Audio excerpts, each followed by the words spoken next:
Sa harap ng usapin sa government subsidy, PhilHealth nangako na babawasan ang premium contribution rates ng kanilang mga miyembro at palalawakin pa ang kanilang mga benepisyo. Si Mela Lesmora sa sentro ng balita.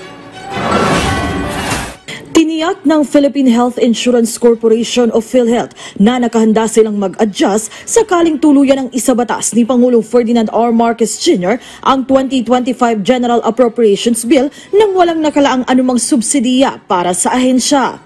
Sa pagdinig ng House Committee on Good Government and Public Accountability, iginiit ni PhilHealth President and Chief Executive Officer Emmanuel Ledesma Jr. na may sapat naman silang pondo kaya tuloy-tuloy lang ang kanilang serbisyo. Walang dapat ikabahala ang ating mga kababayan.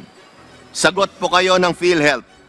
What we can assure in any case is that PhilHealth management will optimize our resources and will safeguard every peso entrusted to us and make sure it is spent effectively and responsibly. Ibinida rin ng pamunuan ng PhilHealth na maayos at malago ang kanilang financial status. Sa katunayan, nangako pa sila sa mga mambabatas na babawasan nila ang premium contribution rates ng kanilang mga miyembro mula 5% at gagawin 3.25%. Palalawakin din daw nila ang kanilang hospitalization coverage ng 50% simula sa susunod na buwan.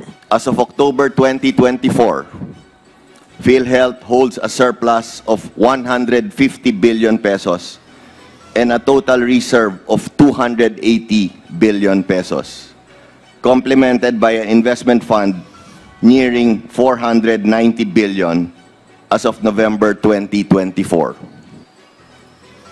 These figures clearly demonstrate that PhilHealth is financially robust, well-positioned to sustain operations and fully capable of addressing the healthcare needs of our 115 million members. Kamakailan lang, mainit din ang naging issue ukol sa anniversary celebration budget ng ahensya.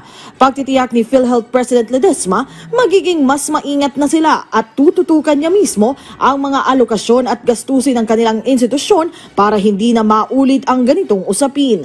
Mela Lesmora para sa Pambansang TV sa Bagong Pilipinas.